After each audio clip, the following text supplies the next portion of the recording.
అబద్ధం నిరాటంకంగా రాజ్యమేలుతున్న చోట నిజాన్ని నిజమని నమ్మించడం కత్తిమీద సామే. ఆ నిజాన్ని వెలికి తీసేందుకు ఒక్కోసారి సర్వస్వాన్ని వదులుకోవాల్సి వస్తుంది. సత్తు ఉడికిన ప్రతిసారి జవసత్వాలు కూడగట్టుకొని సత్యాన్వేషణ చేయాల్సొస్తుంది. విరిగి పడిన అలా ఉప్పెనై విరుచుకుపడినట్టు, ఉత్తుంగ తరంగమై అలలు తరంగాలు ఎగిసిపడినట్లు ఆది శ్రీనివాస్ ఓడిన ప్రతిసారి రెట్టింపు బలంతో విజృంభించారు. ఇంత ఉపోద్ఘాతం మరి దేనికో కాదు. తెలంగాణ రాష్ట్రంలో సంచలనం సృష్టించిన చెన్నమనేని రమేష్ పౌరసత్వ కేసుకి పునాదులు వేసిన కాంగ్రెస్ విప్ ఆది శ్రీనివాస్ గురించి, యావత్ రాజ్యాంగ వ్యవస్థని ఉలిక్కిపడేలా చేసిన భారత పౌరసత్వానికి సంబంధించిన చెన్నమనేని రమేష్ పౌరసత్వ కేసుకి ఆది అంతం ఆది శ్రీనివాస్ గారే. అయితే ఆనాడు అబద్ధాన్ని అబద్ధమని నమ్మించేందుకు ఒక పౌరుడిగా ఒంటరి యుద్ధాన్ని ప్రకటించిన ఆది శ్రీనివాస్ నేడు తెలంగాణ రాష్ట్ర అధికార పార్టీకి విప్ గా వ్యవహరిస్తున్నారు. వేములవాడ అసెంబ్లీ నియోజకవర్గం నుంచి శాసనసభ్యుడిగా ఎన్నికవడం ఆది శ్రీనివాస్ జీవితంలో ఒక విశేషమైతే, చెన్నమనేని రమేష్ ది జర్మన్ పౌరసత్వమే తప్ప అతడు భారతీయ పౌరుడు కాదని గుర్తించిన ప్రపంచానికి చాటి చెప్పడం మాత్రం ఆది శ్రీనివాస్ కే సాధ్యమయ్యింది. ఒక రోజు 2 రోజులో కాదు, సుదీర్ఘ కాలం పాటు ఆది శ్రీనివాస్ చెన్నమనేని రమేష్ పౌరసత్వ కేసుపై పోరాటం సాగించారు. ఓవైపు తన రాజకీయ జీవితంలో అలుపెరుగని పోరాటం చేస్తూ, మరోవైపు సామాజిక బాధ్యతగా చెన్నమనేని భారతీయ పౌరసత్వంపై రాజ్యాంగబద్ధ పోరు సలిపారు.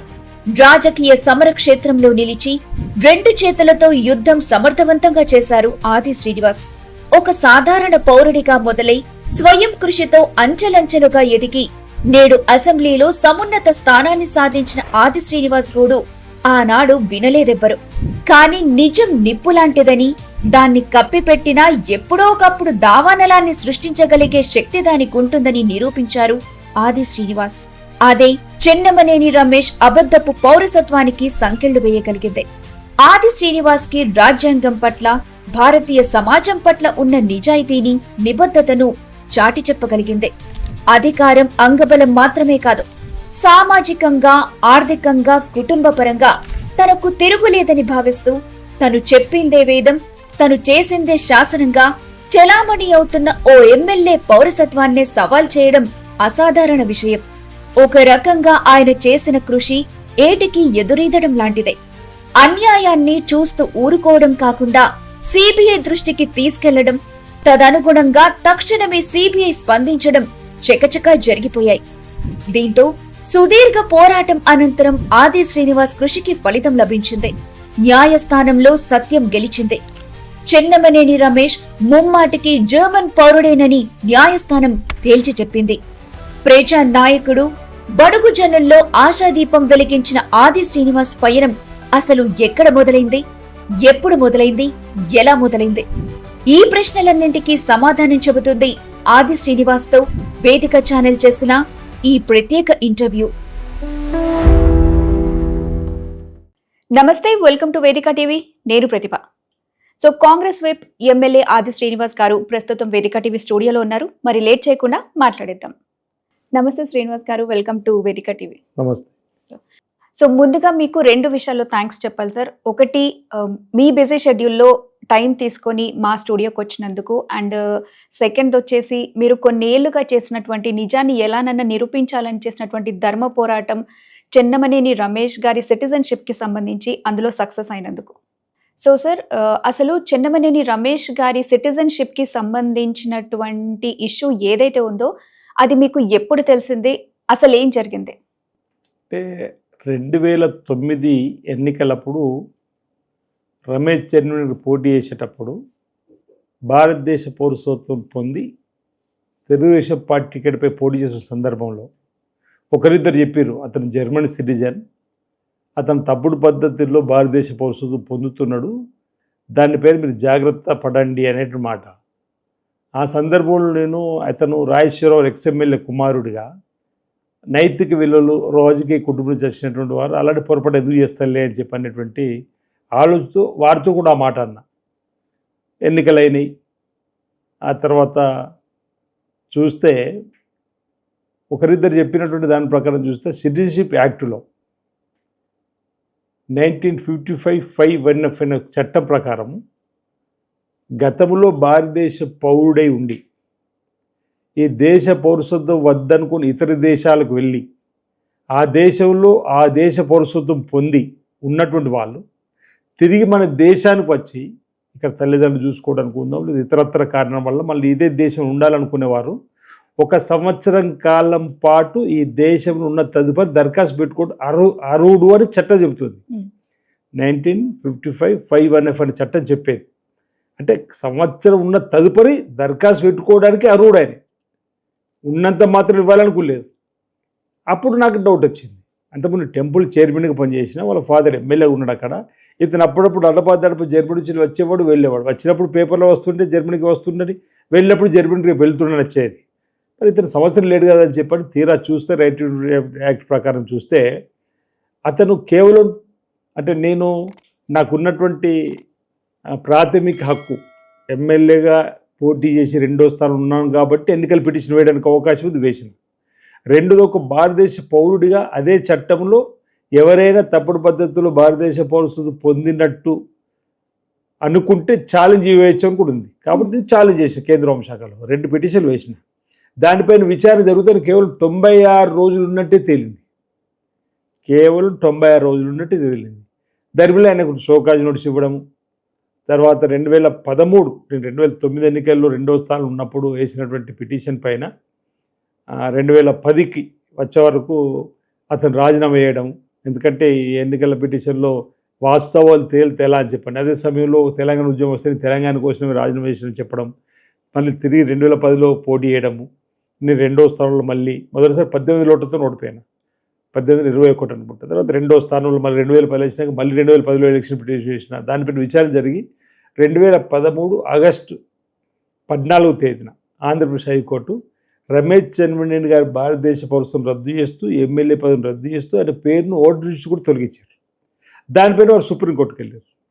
స్టే వచ్చింది. ఆ స్టే ఎక్కడ చేయాలి? నేను సుప్రీంకోర్టుకు వెళ్ళినా. అక్కడ వీళ్ళ వాదన ఇప్పటికే ఆది శ్రీనివాస్ గారు ఇక్కడ హైకోర్టులతో పాటు హోంశాఖలు కూడా ఛాలెంజ్ చేసిండు. అక్కడ కేసు నడుస్తుంది కాబట్టి ఇక్కడ మీరు ఎలాంటి దీనిపై నిర్ణయం ఉండకుండా ఆ తీర్పు వచ్చేదాకా ఆగాలని చెప్పండి సుప్రీంకోర్టు హోంశాఖకు ఆదేశం ఇచ్చింది. ఏమని? ఇది తేల్చండి. ఇది తేల్చిన తర్వాత ఎలక్షన్ పిటిషన్ మీద ముందుకోమన్నారు. ఈ లోపల అక్కడ హోంశాఖలో కూడా ఒక 3-మెన్ కమిటీ వేశారు. ఆ 3-మెన్ కమిటీ ముందు కూడా మా వాదనలు వినిపించినాం. 3-మెన్ కమిటీ కూడా రమేష్ చెన్నిమనేని భారతదేశ పౌరుడు కాదని చెప్పి తీర్పిచ్చింది. తర్వాత అతను రివ్యూకి వెళ్ళిండు హోంశాఖలో. ఆ రివ్యూలో కూడా నేను వెళ్ళి వాదనలు వినిపిస్తే రమేష్ చెన్నిమనేని భారతదేశ పౌరుడుగా 2016లో తీర్పిచ్చారు. ఈ లోపల 2014 ఎన్నికలు వచ్చినాయి, సాధారణ ఎన్నికలు. మళ్ళీ వారు ఎమ్మెల్యేగా పోటీ చేయడం, నేను పోటీ చేయడం, నేను 2వ స్థానంలో ఉండడం, మళ్ళీ 2014 ఎన్నికల పిటిషన్ వేయడం. 2016 ఆగస్టు 31 నాడు అనుకుంటా భారతదేశ పౌరుడుగా తీర్పు రావడం. వాళ్ళు తీర్పు ఇచ్చినప్పుడు ఈ ఛాలెంజ్ చేసినటువంటి వ్యక్తిగా నేనున్నటువంటి నా పేరును సంబోధిస్తూ విచారణ జరిగిన తీరును రాస్తూ ఒకవేళ జడ్జిమెంట్ ఇచ్చి ఉంటే ఆయనకు స్టే దొరకపో, అది స్టే రావడం జరిగింది. దానిపైన మళ్ళీ నేను స్టే వికెట్ చేయమనడం, మళ్ళీ 2వసారి భారతదేశం రద్దు అవ్వడం, అది కూడా అదే విధంగా రావడం, మళ్ళీ స్టే దొరకడం. తర్వాత నేను వెళ్ళి మళ్ళీ హోంశాఖలో 3-మెన్ కమిటీతో కలుపుకొని 4 సార్లు కేంద్ర హోంశాఖలో ఆయన భారతదేశం రద్దు అయింది. ఆంధ్రప్రదేశ్ హైకోర్టు ఒకసారి రద్దు చేసింది. ఆఖరికి అతనికి 2019 అప్పుడు ఆంధ్రప్రదేశ్ విభజన జరిగి హైకోర్టులు 2 వేరైన క్రమంలో అనుకుంటా, బాగా గుర్తు. 2018-19 ఆ ప్రాంతంలో ఆయనకు స్టే వచ్చినప్పుడు ఒక మాట అన్నాడు ఆయన. అప్పుడు బహుశా స్టే రాకపోనేమో. మరి ఏమంటారంటే, నేను ఇప్పటికే జర్మనీ దేశ పౌరసత్వాన్ని వదులుకున్నా, మీరిప్పుడు నా భారతదేశ పౌరసత్వం రద్దు చేస్తుండ్రు, నేను స్టేట్ లెస్ అవుతున్నా, ఎక్కడి వాడిని కాకుండా అవుతున్నా, నేను ఎక్కడ ఎలా ఉండాలి, ఎలా బతకాలనేటువంటి ఒక వాదన తీసుకొని వచ్చాడు. ఆ ఒక్క గ్రౌండ్ మీద వరకు స్టే వచ్చింది. ఆ సమయంలో మేము అన్నాం, లేదా ఇప్పటికీ అతనికి జర్మనీ పౌరసత్వం ఉంది, జర్మనీ పాస్పోర్ట్ ఉంది, జర్మనీలోనే ఆయన భార్య పిల్లలు ఉంటారు. జర్మనీ లా కూడా ఏం చెప్తుంది? మా దేశానికి సంబంధించిన పౌరులు ఇతర దేశాలకు వెళ్ళి మళ్ళీ మా దేశ పౌరసత్వం కావాలనుకుంటే ఇక్కడ భాష వచ్చి ఉండాలి, ఇక్కడ మేము ఇవ్వడానికి సిద్ధమైనటువంటి ఆలోచన మేము చెప్పినాం. అతనికి అక్కడ ఆల్రెడీ పాస్పోర్ట్ అదే అని చెప్పని. దానిపైన జరిగిన విచారణలో నేను ఏదైతే మొదటి చెప్పింది నిజమైందంటే, నిజం నిలకడ మీద తెలుస్తుంది. నిజం నిద్ర లేచేటప్పటికి అబద్ధం అనేది ఊరు దాటిపోతున్నాడు ప్రచారంలో. ఆ విధంగా రమేష్ చెన్నమనేని వచ్చింది. అన్ని పచ్చి అబద్ధాలు మాట్లాడి, పచ్చి అబద్ధాలు కోర్టుకు చెప్పి, పచ్చి అబద్ధాలు అఫిడవిట్ రూపంలో కోర్టుకు సమర్పించి, నేను ఇక్కడనేమో ఇండియన్ అంటాడు, జర్మనీకి వెళ్తేనేమో జర్మనీ అంటాడు.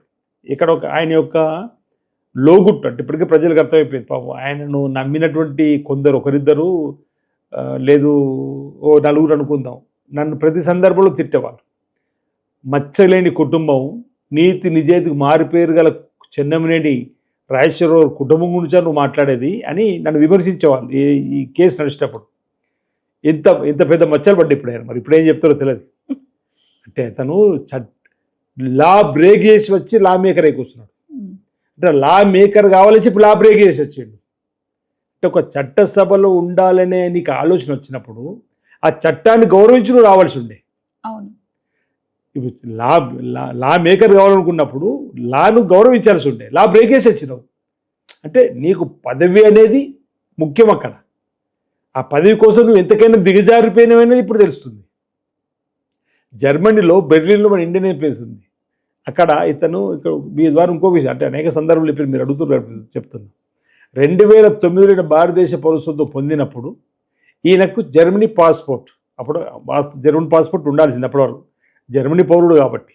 ఆయన పెట్టిన దరఖాస్తులో 1993లో మన భారతదేశానికి రాజీనామా చేసి వెళ్ళిపోయాడు.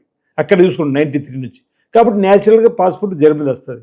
తిరిగి 2009లో భారతదేశ పౌరసత్వం పొందినప్పుడు ఆయన పాస్పోర్ట్ నెంబర్ వేసినప్పుడు దాని కాల పరిమితి 10 ఏళ్ళకి ఒకసారంటే 2013 వరకు ఉంది. 2013 తర్వాత ఈయన భారతదేశ పౌరుడైన తర్వాత ఎక్కడ పాస్పోర్ట్ రిన్యువల్ కావాలి, ఏ పాస్పోర్ట్ కావాలి మేడం? ఆయన చేసింది తప్పైనా కూడా మళ్ళీ మళ్ళీ కోర్టుని అప్రోచ్ అవ్వడం అంటే అసలు దీన్ని ఎలా తీసుకొచ్చి అంటారు? అది అధికార దాహం. అధికారం అనేది తనకు తన కుటుంబానికి ఉండాలని చెప్పనేటువంటి దురహంకారం. అంటే ఇక్కడ బూర్జువా భావాజాలం కనిపిస్తుంది. తప్పు జరిగిన తర్వాత ఎవరైనా పొరపాటు జరిగిందని ఒప్పుకుంటారు. కానీ అలాంటిదని తప్పు ఒప్పుకోకుండా అని స్టేట్లెస్ అవుతున్నా అంటాడు. జర్మనీ పాస్పోర్ట్ రావచ్చు. ఇక్కడ అదే చెప్తున్నా మీకు. 2009లో భారతదేశ పౌరసత్వం పొందినప్పుడు 2013 వరకు జర్మనీ పాస్పోర్ట్ రెన్యువల్ సమయం ఉంది, కాలపరిమితి. 2013లో తిరిగి ఆయన పాస్పోర్ట్ రెన్యువల్ చేసుకోవాలి. ఇక్కడ భారతదేశ పౌరుడైంది కాబట్టి ఆ పాస్పోర్ట్ సరెండర్ చేసి భారతదేశ పౌరసత్వం తీసుకున్న కాబట్టి భారతదేశ పాస్పోర్ట్ తీసుకొని ముందుకు సాగాలి. కానీ 2013లో ఇండియాలోని జర్మన్లోని ఇండియా ఎంబసీ బెర్లిన్లో పాస్పోర్ట్ రెన్యువల్ చేసుకున్నాడు 2013 నుంచి 26 వరకు జర్మనీ దేశస్తుడిగా. ఆయనకు ఓసీఏ కార్డు ఉంది. ఆ ఓసీఏ కార్డును కూడా రెన్యువల్ చేసుకునే క్రమంలో అదే బెర్లిన్లో ఇండియన్ ఎంబసీకి వెళ్ళినప్పుడు ఓ దరఖాస్తు పెట్టుకున్నాడు, నమూనా. అది కూడా కోర్టుకు చూపించడం. మీ పేరు ఎంత ఆయన పేరు రాసుకున్నాడు, తండ్రి పేరు రాసుకున్నాడు, మీ హోదా ఏంటంటే రిటైర్డ్ ప్రొఫెసర్ రాసుకున్నాడు. ఇక్కడ అతను ఎమ్మెల్యే అంటాడు, అక్కడ రిటైర్డ్ ప్రొఫెసర్ రాసుకున్నాడు. ప్రస్తుతం మీది ఏ దేశం అని ఉంది ఆ కాలంలో, జర్మనీ అని రాసుకున్నాడు. ప్రీవియస్ మీది ఏ దేశం అని ఉంది కాలం, ఇండియా అని రాశాడు. అంటే జర్మనీ దేశాన్ని మోసం చేస్తలేడు, మన దేశాన్ని మోసం చేస్తూ మన దేశంలో పదవులు పొందుతూ ఎమ్మెల్యే పదవి. అంటే నన్ను కోర్టుకు వెళ్తే అనేవాడు పదవి మీద ధ్యాసతో కోర్టుకు పోయినా. నేను ధర్మం కోసం పోరాటం చేసినాను, వ్యక్తిగతం కోసం కాదని చెప్పిన. అసలు పదవి కోసం ఆరాటపడ్డది మీరు నిన్ను అనేక సందర్భాలు. దానికి నిజమైంది ఈరోజు. ఇవన్నీ గమనించే మొన్న బహుశా ప్రపంచంలోనే ఇలాంటి కేసులేదని అనుకుంటున్నాను. ఆ దేశస్తుడు కాని వ్యక్తి ఆ దేశంలోనే ఒక చట్టసభలో సభ్యుడు, అది కూడా ఇంచుమించు 2009 నుంచి 2023 వరకు ఇంచుమించు ఉండగలిగిందంటే అతను కావాలని తప్పుడు ప్రచారము, కావాలని తప్పుడు సర్టిఫికెట్తో ఏదైతే ముందుకు వచ్చిండో దానికి తగ్గట్టు. అంటే భారతదేశ న్యాయస్థానంపై నాకు నమ్మకం ఉంది. నేను ధర్మ పోరాటం చేస్తున్నా, న్యాయ పోరాటం చేస్తున్నా. 15 సంవత్సరాల తీర్పు వచ్చింది. అతను భారతదేశ పౌరుడు కాదు, జర్మనీ పౌరుడే అని. సరే, అప్పటికే నాకు నష్టం జరిగి క్షేత్రస్థాయిలో నేను అతనికి నాకే పోరాటం 4 సార్లు ఎమ్మెల్యేగా నేను ద్వితీయ స్థానంలో ఉండగలిగిన కావచ్చు. కానీ మనోధైర్యంతో పోరాటం చేసిన వాళ్ళు మన భారతదేశం యొక్క ఉన్నత న్యాయస్థానం యొక్క నమ్మకాన్ని నిలబెట్టింది నా కేసు. నా నమ్మకాన్ని నిలబెట్టింది న్యాయస్థానం. ఈరోజు ఎవరు ఊహించని విధంగా. అంటే ఎప్పటికైనా అందుకే నిజం నిలకడ మీద తెలుసు చెప్పనేటువంటి సామెత నా కేసులో రుజువైంది. రమేష్ చెన్నమనేని ఆ రోజు అన్న భారతదేశ ప్రజలకు, వేలాది ప్రజలకు క్షేమపడి చెప్పండి. ఇదివరకు క్షేమపడి చెప్పలే. తప్పుడు పద్ధతుల్లో భారతదేశ పౌరసత్వం పొంది తప్పుడు పద్ధతుల్లో శాసనసభ్యుడిగా అయినటువంటి ఆయన ప్రజలకు చెప్పాలి, ప్రజలకు క్షమాపణ చెప్పాలి. ఎవరికైతే క్షమాపణ కూడా చెప్పలేడు. సరే ఏదేమైనా వేములవాడ ప్రజలకు నేను మొదటి నుంచి చెప్పిన అది నిజమైంది. ప్రజలలో కూడా అరే ఆది శ్రీనివాస్ గారు మొదటి నుంచి చెప్పింది నేను నిజమైంది, ఆయనకు అన్యాయం జరిగిందనే మాట ప్రజలలో వచ్చింది. ప్రజలు దేవుళ్ళే నన్ను సాధించినప్పుడు గెలిపించారు. గౌరవ ముఖ్యమంత్రి రేవంత్ రెడ్డి గారు ప్రభుత్వం విప్పుగా చేసిండు. కాంగ్రెస్ పార్టీ ఇటీవల అనేక అవకాశాలు ఇస్తుంది ప్రజా జీవితంలో. ఈ వచ్చిన అవకాశాన్ని వేరే నియోజకవర్గ ప్రజల అభివృద్ధి కోసం, వేల రాజన్న ఆలయ అభివృద్ధి కోసం, పట్టణ అభివృద్ధి కోసం, నియోజకవర్గ అభివృద్ధి కోసం, రైతుల అభివృద్ధి కోసం, విద్యాలయాలు, ఈ విధంగా అనేక అభివృద్ధి కార్యక్రమాల కోసం సమయాన్ని వెచ్చిస్తున్నాం. ప్రజలు కోరిన కోరికలు తీర్చే క్రమంలో ప్రభుత్వంలో ఒక సేవకుడిగా పనిచేస్తూ ముందుకు సాగుతున్నాం. సో సాధారణంగా జనాలకి ఒక లీడర్ పైన చాలా నమ్మకం ఉండే ఎన్నుకుంటారు కదా. సో ఆయన చేసినటువంటి మిస్టేక్స్, ప్రతి ఒక్కరిని మిస్లీడ్ చేయడం అనేది కూడా ఏదైతే ఆయన చేశారో, సో దానికి ఇప్పటికైనా ఆయన రిగ్రెట్ అవుతున్నాడు అనుకోవచ్చా? ఎక్కడ కనిపిస్తుంది రిగ్రెట్? ఎక్కడ కాలే, అసలు అయ్యే అవకాశం.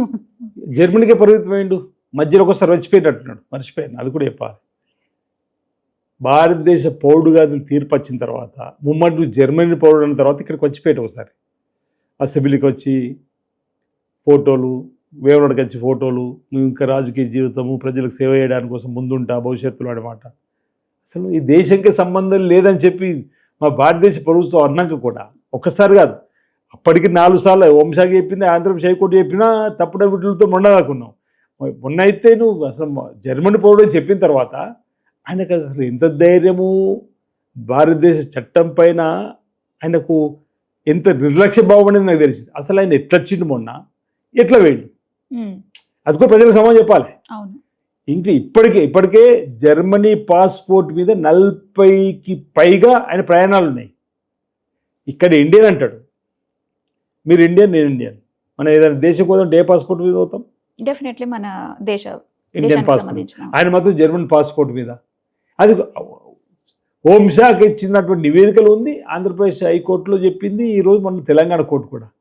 అంటే నేనేమంటున్నా, ప్రజలను మభ్యపెట్టి గెలవడం ముఖ్యం కాదు. అంటే ఆయన రాజకీయ వారసుడు, తండ్రి రాజకీయ వారసుడిగా వచ్చింది కాబట్టి, లేకపోతే ఆయన ఎందుకు ప్రజలు ఎంచుకుంటారు అప్పుడు. కానీ వాళ్ళ ఫాదర్ అంతకుముందు 6 సార్లు ఎమ్మెల్యేగా ఉన్నాడు కాబట్టి ఆ రాజకీయ కుటుంబంలో తండ్రి చాటు బిడ్డగా వచ్చి ఎన్నికల్లో గెలుపొందాలని చెప్పండి లా బ్రేక్ చేసి లా మేకర్ అయ్యాడు. సరే పొరపాటు జరిగిందని తెలిసిన తర్వాత క్షమాపణ చెప్పాలి కదా. మన సమాజంలో ఉన్నాం, అది సారీ అంటాం, పొంగల్ తాకుతుంటే సారీ అంటాం. అలానే ఎంత పెద్ద తప్పు చేసి ఇప్పటికి మా ప్రజలకు క్షమాపణ చెప్పడు. ఆయన మళ్ళీ నా నువ్వు భారతదేశ పౌరుడు కాదన్న తర్వాత కూడా ఇండియా వచ్చిట్టు మళ్ళీ జర్మనీ పోయాడు. నువ్వు ఇండియాకి ఏ పాస్పోర్ట్ తెచ్చినావు, మళ్ళీ జర్మనీకి ఏ విధంగా పోయినావు అనే సమాజం చెప్పాలి కదా. ఇప్పుడు అదే ప్రశ్నను తెలంగాణ రాష్ట్రంలో ఉన్నటువంటి పోలీస్ శాఖకు అడగడం జరిగింది, విజ్ఞప్తి చేయడం జరిగింది, పిటిషన్ కూడా ఇవ్వడం జరిగింది. ఈ విధంగా పొరపాటు చేసినటువంటి వ్యక్తి పైన చట్టపరంగా చర్యలు తీసుకోమని చెప్పండి. అంటే ఒక వ్యక్తికి మనం ధర్మ పోరాటంలో న్యాయపరులు తప్పని తేలిన తర్వాత చట్టపరంగా కూడా శిక్ష పడాలని చెప్పని కోరుకుంటాం. మరి చట్టం తన పని తను చేసుకుపోయే క్రమంలో ఏం జరుగుతుంది అనేది నేను కూడా వేచి చూస్తున్నా. అంటే ఎలాంటి పనిష్మెంట్ ఉండొచ్చు అని మీరు అనుకుంటున్నారు? ఇప్పుడు చట్టపరంగా అతను పొరపాటు చేసిందని క్లియర్గా అర్థమైంది. ఒక పక్క అయితే అసలు లిటరల్లీ ఒప్పుకుంటలేడు. ఇప్పుడు ఆ అంశమే మాట్లాడతలేడు కదా. తీర్పు పైన అతను నా పొరపాటు జరిగిందని చెప్పాలి, లేదు నాకు అన్యాయం జరిగింది పై కొట్టుకోతుందని చెప్పాలి. ఏది లేదు. తేలు కుట్టిన దొంగలాగా ఉన్నట్టున్నాడు, సామెత ఉంది కదా, తేలు కుట్టిన దొంగలాగా అన్నట్టుగా ఆ విధమైన పరిస్థితిలో ఉన్నాడు. సరే ఆయన వ్యక్తిగతం, నేను వ్యక్తిగత ఆరోపణలు కూడా చేయదలుచుకోలేడు. కానీ ఈరోజు ఓ లా బ్రేక్ చేసి లా మేకర్గా అయ్యి నువ్వు మా దేశస్థుడు కాదని రాష్ట్ర ఉన్నత న్యాయస్థానం చెప్పిన తర్వాతనన్నా ఆనాడు నేను చేసిన పొరపాటున ఒక మాట ప్రజలకు క్షమాపణ చెప్తే అది కాదు, ఇంకా నేరుగా మళ్ళీ ఇండియాకి వచ్చి మళ్ళీ వెళ్ళిండు. ఏ పాస్పోర్ట్ తెచ్చిందో కూడా చెప్పాలి. ఇప్పుడు నేను అడుగుతున్నా ఈరోజు మీ వేదిక టీవీ ద్వారా కూడా సందర్భం ఇచ్చిన ప్రతి దగ్గర కూడా చెప్తున్నా, నీకు నిజంగా భారతదేశ పౌరసత్వం ఉండుంటే భారతదేశ పాస్పోర్ట్ ఎందుకు ప్రయాణం చేస్తారంటే సమానం చెప్పలేవు. నువ్వు ఇక్కడ ఇండియన్ అంటున్నావు, జర్మన్ పాస్పోర్ట్ ఎలా ప్రయాణం చేస్తున్నాడో సమానం చెప్పలే. అంటే ఇక్కడ ఇండియన్ చట్టాన్ని మోసం చేసినట్టే కదా, వేరే ప్రజలు మోసం చేసినట్టే కదా. అది నా ప్రధాన ఆరోపణ. అండ్ ఇంకోటి సార్, జనాలకి కామన్గా వచ్చే క్వశ్చన్ ఏంటంటే ఇక్కడ, సో ఎలక్షన్ కమిషన్ వాళ్ళు ఒక వ్యక్తికి ఏదైనా పొజిషన్ ఇస్తున్నారు, వాళ్ళు అప్రోచ్ అయినప్పుడు సో మినిమం బేసిక్ చెకింగ్ అనేది చేయాలంటారు. సో అది వాళ్ళు చెయ్యట్లేదు అనుకోవచ్చా? ఏమంటారు దీనికి? అంటే ఇప్పుడు ఇందులో ప్రాపర్ ఛానల్ వెరిఫై చేయకపోవడం వల్లనే ఆయనకు భారతదేశ పౌరసత్వం వచ్చింది. ఒకవేళ ఆ రోజు గిట్ట మీ పాస్పోర్ట్ ఏది అని చెప్పి అడిగి ఉంటే ఇంత దాకా వచ్చేది కాదు. ఆనాడు గుడ్డిగా ఆయన 2008లో దరఖాస్తు పెట్టుకున్నాడు. పలానా తేదీ నుంచి పలానా తేదీ వరకు భారతదేశంలో ఉన్న భారతదేశ పౌరసత్వం ఇవ్వండి 1955 ప్రకారం. అప్పుడు అధికారులు ప్రాపర్ ఛానల్లో విచారణ జరిపి ఇప్పుడు మీ పాస్పోర్ట్ ఉన్నటువంటిది ఇవ్వండి అని చెప్పని ఒక మాట అంటే పాప ఆయన తీసుకోకపోయి ఉండేవాడు కాదు.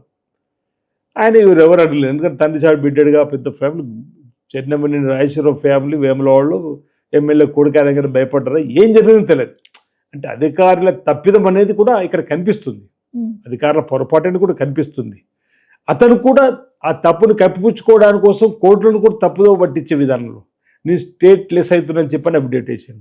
కానీ జర్మనీ పాస్పోర్ట్ ఉన్నది, ఉన్నది బట్ ఇక్కడ మళ్ళీ జర్మనీలో సిటిజన్షిప్ ఉంది. అక్కడ ఇక్కడ ఇండియన్ అంటాడు, జర్మనీ పాస్పోర్ట్ ట్రావెల్ చేస్తాడు. అంటే ఇది ఇట్లా బయటపడుతుంది అనుకున్నట్టున్నాడు. సరే దేవుడు ఉన్నాడు.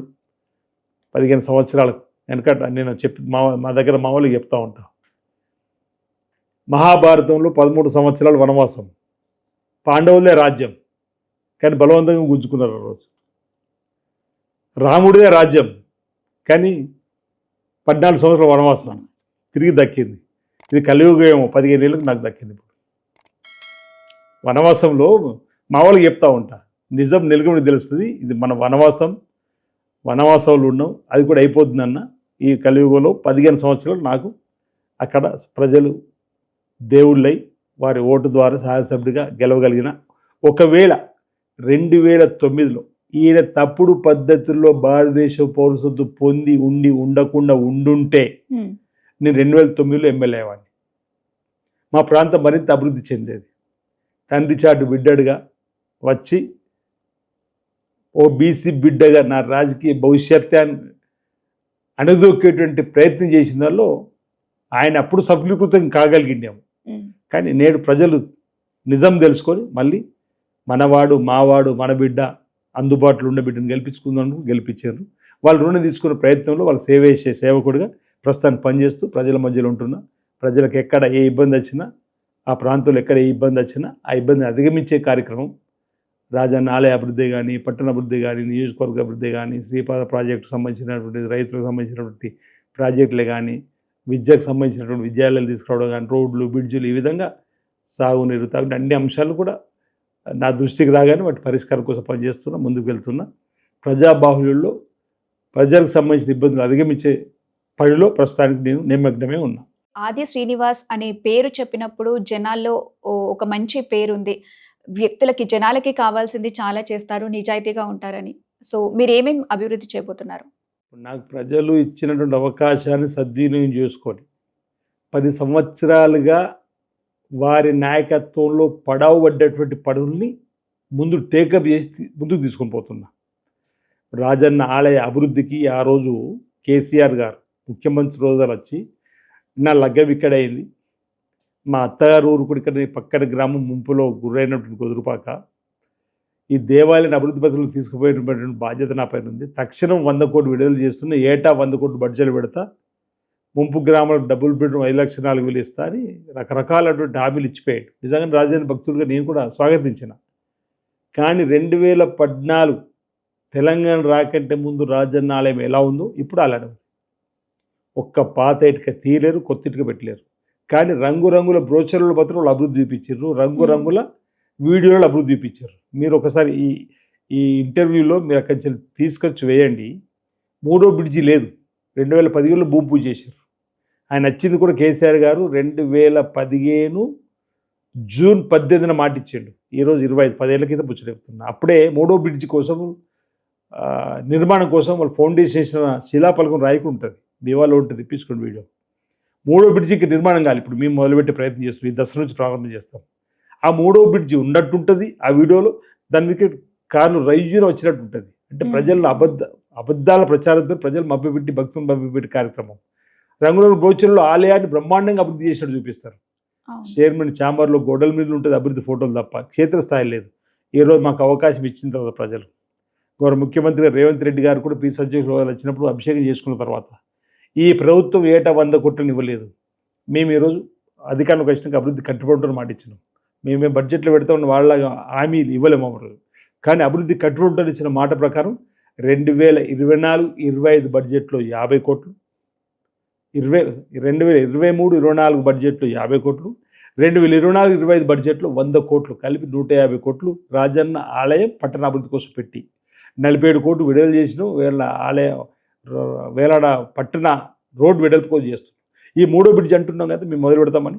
ఆ 3వ బ్రిడ్జికి మేము మొదలు పెట్టడానికి కోసం ప్రయత్నం చేసే క్రమంలో కొబ్బరికాయ కొట్టినప్పుడు నిర్వాసితులు వచ్చి అడిగితే చూస్తే ఫైలు 6,90,00,000 పైచీలకు బూరిన డబ్బు ఇవ్వాలి. అది కూడా ఇవ్వలేరు వాళ్ళ 10 ఏళ్ళలో. మళ్ళీ మేము గౌరవ ముఖ్యమంత్రితో మాట్లాడి ఆ డబ్బు కూడా తెప్పించారు. ఈ లోపల వర్షాకాలం కాబట్టి పనులు ఆపండి అన్నారు. టెక్నికల్గా ఇబ్బంది బాగా వస్తే దసరా తర్వాత ప్రారంభం చేయమన్నారు. అంటే వాళ్ళ హయాంలో కానీ వాళ్ళు డబుల్ బెడ్రూమ్ ఇస్తాను ఇవ్వలేరు. మేము 4,92 ఇండ్లు కూడా ఇవ్వగలిగారు. రాజా శ్రీపాద్ ఎల్లంపల్లి నుంచి స్టేజ్ 2 ఫేజ్ 1లో కలిగోట దగ్గర నా ఓన్ విలేజ్ రుద్రేంగి ఉంటుంది. కత్లాపూర్, మేడిపల్లి, భీమారం 3 మండలాలకు సంబంధించి 43,100 ఎకరానికి ఇచ్చే సాగునీరు 2018 జూన్ 22న హరీష్ రావు వచ్చి నన్ను ఓడగొట్టడానికి ఈయన తీసుకొని వచ్చి ఈ దసరాగా మీకు మంచినీళ్ళు ఇస్తామని సాగునీరు ఇస్తామని 206 కోట్లతో ఫౌండేషన్ వేశారు. 5 దసరాలు పోయినాయి, ఇవ్వలే. మేము ఆ ప్రాజెక్ట్ కోసం 37 సార్లు ప్రతి నెల 20 నిరసనలు చేసినాం. మేము అధికారంలోకి వచ్చిన తర్వాత బడ్జెట్లో ప్రయారిటీ పెట్టించినాం. 300 పైచీల కోట్లు పెట్టించగలిగినాం. రాష్ట్రంలో అతి తక్కువ ఖర్చుతో ఎక్కువ ఆయకట్టుకు వచ్చేటువంటి ప్రాజెక్టులలో ఆ కలిగూడ సూరం ప్రాజెక్టు పెట్టి ఈరోజు వరప్రదాయిని కత్లాపూర్, మేడిపల్లి, భీమవరం మండలాలకు ఆ పనులు ఇప్పుడు అక్కడ సాగుతూ ఉన్నాయి. అదేవిధంగా అటవీ శాఖ అనుమతులు లేక మోత్కురాపేట చెందుతూ రోడ్ ఆగిపోయింది. అటవీ శాఖ అనుమతి 10 ఏళ్ళు వచ్చినాక 10 నెలలు అటవీ శాఖ అనుమతి తీసుకొచ్చింది. ఇప్పుడు అక్కడ రోడ్డు వేసుకోవాల్సి ఉంది. ఈ విధంగా చెప్పుకుంటూ అనేక వాళ్ళ నిర్లక్ష్యానికి, అంటే వాళ్ళేమో ఎమ్మెల్యే అనే పదవి వాళ్ళ హోదాకు చిహ్నంగా వాడుకున్నారు. మా ప్రాంతానికి చేసింది ఏం లేదు. మేము ఈరోజు ఈ ఎమ్మెల్యే అనేటువంటి ప్రజలు ఇచ్చిన పదవి ద్వారా ప్రభుత్వానికి ప్రజల మధ్యలో అనుసంధానంగా ఉంటూ నిధులను వెచ్చిస్తూ నిధులు తీసుకుని వస్తూ ఆ ప్రాంతాన్ని అభివృద్ధి చేయడంలో సఫలీకృతి ముందుకు పోతుంది. ఇంతకంటే ఆనందం ఏముంటుంది? పూర్వజన సుకృతంగా భావిస్తాం. ఏమైనా రాజన్న ఆలయ అభివృద్ధి కోసం నేను ఆ దేవాలయం 2 మార్లు చర్య ఉన్నప్పుడు కూడా ఈ మాట అన్నా. స్వామివారికి సేవ చేసే భాగ్యం కలిగినప్పుడు ఆ రోజు ఇలాంటి విమర్శకులు అనేవాళ్ళు రాజన్న ఆలయ చైర్మన్ పనిచేసింది కాబట్టి బహుశా ఏ పదవి రాదు రోజు భవిష్యత్తులో అని. కానీ ఆ రాజన్న దీవెలు ఉన్నాయి, రాజన్న ఆశీస్సులు ఉన్నాయి. ఆ పరీక్షలో గెలిచిన ఆ తర్వాత ప్రజలు ఇచ్చినటువంటి పదవి పరీక్షలు కూడా గెలిచి ప్రజల ఆలోచనకు అనుగుణంగా ముందుకు సాగుతూ భవిష్యత్తులో ఇంకా మేలైన కార్యక్రమం చేయాలని చెప్పండి ఒకటి ఆలోచన ఉన్న తృప్తి అంటేది. అంటే ఇది 2009లో ఒకవేళ ఆయన ఈ తప్పుడు పద్ధతులు రాకపోయి ఉంటే ఇప్పటికే మా ప్రాంతం అనేక రంగాల్లో అభివృద్ధి చెందుతుండే కదా అనేటువంటి బాధ అప్పుడప్పుడు లోపల ఉన్నప్పుడు కూడా సరే ఇప్పుడు వచ్చిన అవకాశాన్ని ఉపయోగించుకొని ఇప్పుడు గౌరవ ముఖ్యమంత్రి రేవంత్ రెడ్డి గారు, ఉప ముఖ్యమంత్రి గారు, మంత్రులు నాకున్నటువంటి అవకాశం, అంతకుముందు డాక్టర్ వైఎస్ రాజశేఖర్ గారితో నాకున్న అనుబంధం, అప్పుడున్నటువంటి పరిచయాలు, ఇప్పుడు వీరితో పరిచయాలు అన్నీ కలగలుపుకొని మా ప్రాంతానికి నిర్లక్ష్యానికి గురైందనేటువంటి అంశాన్ని చెప్తూ రాజన్న ఆలయ అభివృద్ధికి ఫౌండేషన్ వేసిన 76 కోట్లతో అప్పుడు గౌరవ ముఖ్యమంత్రి రేవంత్ రెడ్డి గారు వచ్చారు. మంత్రులు 8 మంది మంత్రులు వచ్చారు. దేవాదాయ శాఖ మంత్రులు కొండ సురేఖ గారు, మా జిల్లా మంత్రులు ప్రభాకర్ గారు, అదేవిధంగా శ్రీధర్ బాబు గారు, ఇప్పుడు వీపు లక్ష్మణ్ కుమార్ ఇప్పుడు మంత్రి అయినరు, మా జిల్లా ఎమ్మెల్యేలు అందరం కూడా. అంటే మన ప్రాంతంలో ఏదైతే అవసరం ఉందో అది తీసుకురావడానికి కోసం ప్రయత్నం చేస్తున్నా. నేను ప్రజలు ఇచ్చినటువంటి నమ్మకాన్ని నిలబెడుతూ ముందుకు సాగాలని చెప్పని ప్రతినిత్యం ప్రజల మధ్య నుండి కష్టపడతా ఉన్నా. సో మొత్తానికి రమేష్ గారు చేసినటువంటి తప్పైతే అఫీషియల్గా కూడా ప్రూవ్ అయింది. మరి గతంలో ఆయనకి సపోర్ట్ చేసిన వాళ్ళు ప్రస్తుతం ఏమంటున్నారు? అనేక అవమానాలు, అనేక అవహేళనలు, అనేక తిట్లు, పదవి కోసమే కోర్టుకు వెళ్తుండ్రని చెప్పనేటువంటి మాట, ఎమ్మెల్యే పదవిని కోసమే ప్రయత్నం చేస్తుందని చెప్పనేటువంటి మాటలు. ఇప్పుడు వాళ్ళు అరే తప్పు జరిగింది, అసలు పదవి కోసం ఆరాటపడ్డది రమేష్ బాబు. ఒకవేళ ఈయన ధర్మ పోరాటం, న్యాయ పోరాటం చేయకపోతే ఈ వాస్తవం తెలకపోవు కదా చెప్పనేది సానుభూతి కనిపిస్తుంది. అప్పుడు తిట్టిన వాళ్ళు, అప్పుడు అవమానాలు అవహేళన చేసిన వాళ్ళు నేరుగా వచ్చి అభినందించకుండా ప్రైవేటు సంభాషణలో ఆయనకు అన్యాయం జరిగింది, ఇప్పుడు దేవుడు న్యాయం చేసిందని చెప్పిన మాట. రమేష్ బాబు ఈ విధంగా చేసి ఉండేది కాకుండానేమో అనేటువంటిది ప్రైవేటు సంభాషణలు మాట్లాడుతున్నట్టు నా దృష్టికి వచ్చింది. అది కూడా ఒక పరివర్తనే. అందుకే అన్న ఇప్పుడు ఇన్ని అవమానాలు అవేళలు భరించి ముందుకు పోయినా ధర్మ పోరాడు న్యాయ పోరాడు. నేను ఒక్కరోజు కూడా వ్యక్తిగా నిందించాలి అతన్ని, నేను ఎప్పుడు కూడా వ్యక్తిగా నిందించాను. అతను నన్ను వ్యక్తిగా నిందించాడు, వ్యక్తిగా నన్ను జైలు పంపాలని చెప్పి తప్పుడు కేసులు పెట్టించాడు. సరే అది హైకోర్టులో కూడా ప్రూవ్ అయింది, సంబంధం లేదు, కేసు కొట్టేసారు నా మీద. కానీ నేను ఆ విధంగా పోదలుచుకోలేదు. ఇప్పుడు మాత్రం అతను భారతదేశానికి వచ్చిపోయి అతను జర్మనీ పౌరుడు తేలిన తర్వాత భారతదేశానికి వచ్చి నాకు ఒక రకంగా ఛాలెంజ్ చేసినట్టు అనిపించింది. ఇక్కడ రావడము, అసెంబ్లీకి పోవడము, అక్కడ ఫోటోలు దిగడము, వేములవాడకు రావడము, నువ్వు అదే నేనేమంటే ఆ సందర్భంలోనే కనీసం తప్పు చేసిన మహాప్రభు క్షమించండి చెప్పని నేను ఊరుకుంటున్నాను. ఛాలెంజ్ నన్ను ఏం చేస్తారు మీరు అని, లేకపోతే ఈ ప్రభుత్వం ఏం చేస్తారు, ఈ చట్టం నన్ను ఏం చేస్తారు చెప్పని ఛాలెంజ్ ఇచ్చినట్టుగా అనిపించింది. అందుకే నేను చట్ట ప్రకారంగా అతను చేసిన తప్పులన్నీ కూడా రాష్ట్ర ప్రభుత్వంలో ఉన్నటువంటి పోలీస్ శాఖ వారికి అప్పేపి దీనిపైన తప్పనిసరిగా చట్టపరమైన చర్యలు తీసుకోమన్నా ఏం జరుగుతుందో చూడాలి. సో ఈ కేసు విషయం అంతా నడుస్తున్నప్పుడు కూడా high court justice B Vijayasena Reddy గారు కూడా చెప్పారు, ఏదైతే చెన్నమనేని రమేష్ గారు చేశారో అది ముమ్మాటికి తప్పు అని. బట్ ఆయన మళ్ళీ దానికి సంబంధించి రమేష్ గారు మాట్లాడినప్పుడు అసలు ఆయన ఇంటెన్షన్, ఆయన ఆలోచన విధానాన్ని అసలు ఎలా తీసుకొచ్చి అంటారు? అతన్ని అడగవలసిన ప్రశ్న. ఇప్పుడు రమేష్ బాబు గారు అడగవలసిన ప్రశ్న నన్ను అడిగితే నేను ఏం చేయలేను. మొత్తానికి 15 సంవత్సరాల తర్వాత రాష్ట్ర ఉన్నత న్యాయస్థానంలో మాత్రం అతను జర్మనీ పౌరుడు వచ్చింది. అంటే నేను మొదటి నుంచి చేస్తున్న ధర్మ పోరాటం, న్యాయ పోరాటంలో వాదన ఉంది, బలం ఉంది. ది సేమ్ టైం ఆది శ్రీనివాస్ గారికి అన్యాయం జరిగింది. ఆయన అప్పటి సమయంలో తప్పుడు పద్ధతులు తీసుకోకపోతే అప్పుడే ఎమ్మెల్యే అయ్యేవాడు కదా అనేటువంటి చర్చ జరుగుతూ ఉంది. కోర్టు విధించినటువంటి ఆ 30 lakhs ఫైన్ ఏదైతే ఉందో చెన్నమనేని రమేష్ గారికి, దానికి సంబంధించి అందులో మీరు ఇంత పోరాటం చేసినందుకు మీకు 25 లక్షలు మీకు ఇవ్వాలి అనేసి కూడా చెప్పారు.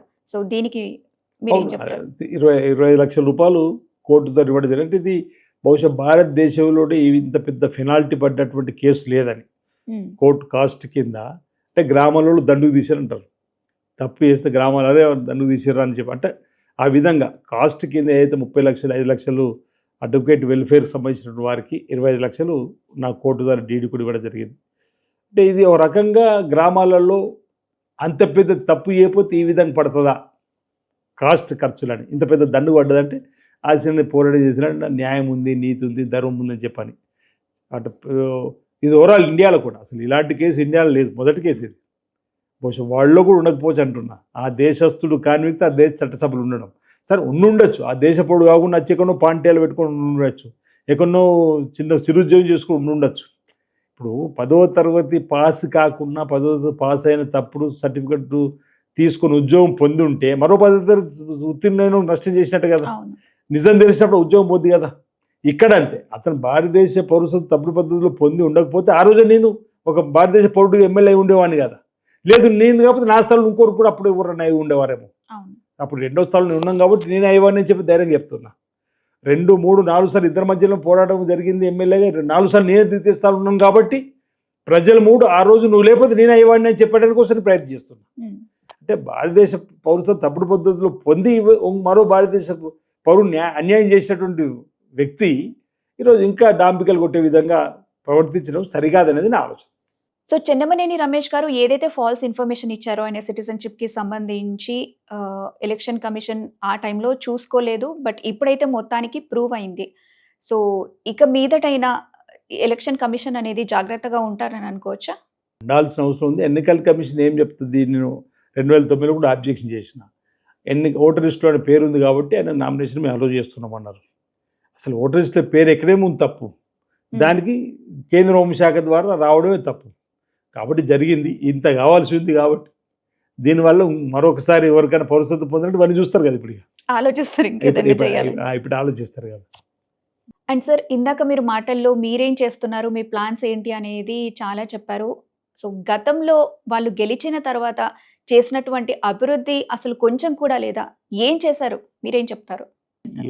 శిలాపలకలు ఉంటాయి అంతే. 2015లో బ్రిడ్జికి శిలాపలకం, 2015లో దేవాలయానికి ఏటా 100 కోట్లు, ఈ విధంగా స్టేట్మెంట్స్ ఉంటాయి. ఈ దసరాకే సాగునీరు కలిగొడ సూరమ్మ దగ్గర స్టేట్మెంట్ ఉంటుంది. అటవీ శాఖ అనుమతులు మోత్కరావిడి చెందు రోడ్డు చేసినామంటారు, 10 ఏళ్ళు కాదు, అన్ని స్టేట్మెంట్స్. నేను ఎంతకు చెప్తాను, రంగురంగుల బ్రోచర్లలోనే వారి అభివృద్ధి, రంగురంగుల వీడియోలను వారు అభివృద్ధి చూపించారు. ఇప్పుడు మీకు క్షేత్ర స్థాయిలో వాటిని చేసేటువంటి క్రమంలో అభివృద్ధి పనులు ప్రగతిచ్చే పనుల్లో ఉన్నాం. రాబో రోజులు ప్రజలు వాటిని అన్ని ఇప్పటికే గమనించారు, ఇంకా భవిష్యత్తులో వాటిని చూస్తారని చెప్పిన ఒక భావన. సో శ్రీనివాస్ గారు, అప్పుడు ఏది నిజం అనేది మీరు చాలా ఫైట్ చేశారు. ఇదంతా జరుగుతున్న క్రమంలో ఆయనకు సపోర్ట్ చేసిన వాళ్ళు ఉంటారు, అలానే మిమ్మల్ని కూడా అనేవాళ్ళు ఉంటారు కదా. సో ఇప్పుడు వాళ్ళేమంటున్నారు ఇది ప్రూవ్ అయిన తర్వాత?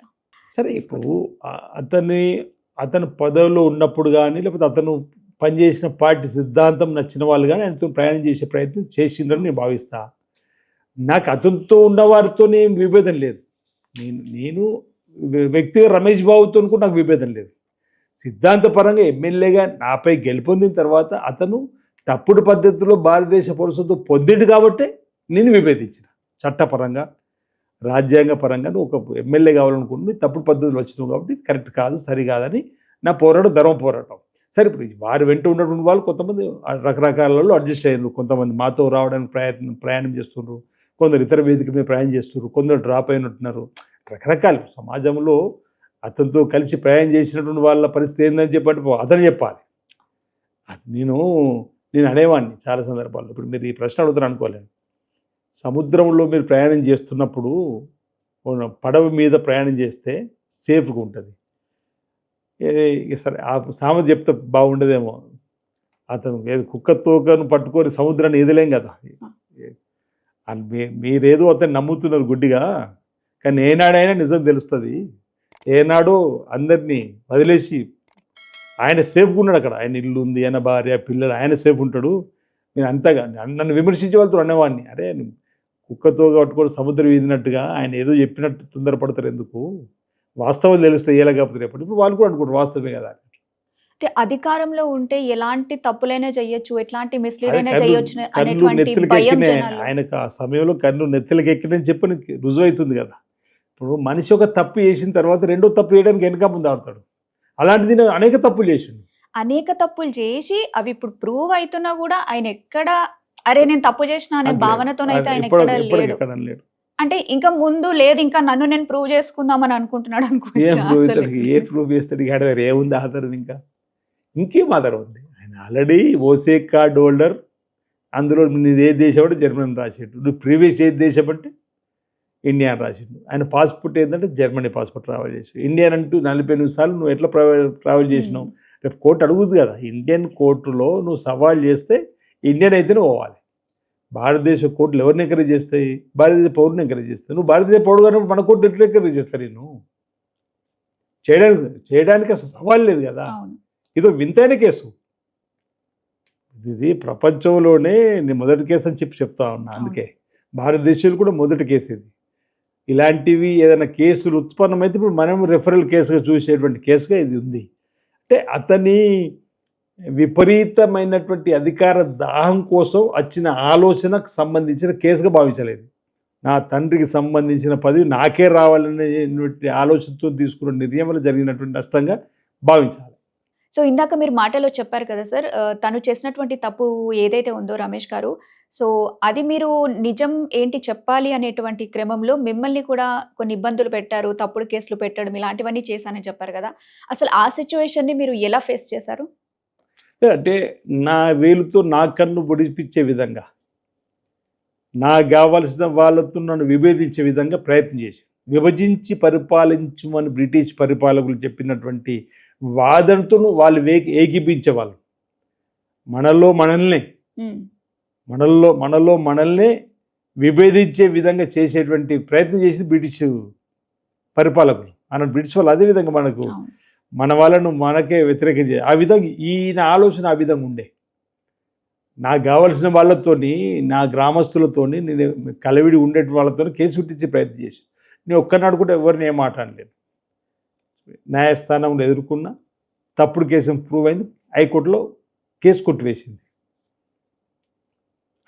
ఆయనకు కళ్ళు తెరవ. అంటే బహుశా ఆయన ఏమనుకున్నాడంటే ఈ కేసు పెట్టియే కానీ నేను దిగవస్తానేమో, ఆయన కేసు కాంప్రమైజ్ కావడానికి ఈ కేసుకు నువ్వు పెట్టిస్తే నేను వెళ్తే నా కేసు నువ్వు వాపసు తీసుకుంటే నీ కేసు నీ వాపసు తీపిచ్చే ప్రయత్నం చేస్తానని చెప్పని అనడానికి చేసే ప్రయత్నంలో భాగంగా నా మీద పెట్టించాడు. నాదేం తప్పలేదు, ఎందుకు భయపడతా? అలాంటి నీ కింద అనేక డక్కి ముక్కులు తిని వచ్చిన వాడిని. నేను జిల్లా పరిషత్ మెంబర్గా, ఎంపీటీసీగా, ఎంపీపీగా, దేవస్థానం చైర్మన్గా, ప్రజా జీవితంలో ఆత్మ అనేది ఉంటుంది. మన ఆత్మశుద్ధి ఉన్నప్పుడు ఎవరికి భయపడదు. నిజంగా తప్పు చేస్తే మానవ జన్మలో పొరపాటు సారీ అని చెప్పడానికి వెనుక రావడం లేదు. పొరపాటు మన్నించడానికి కూడా నేను వెనుకకు రాను.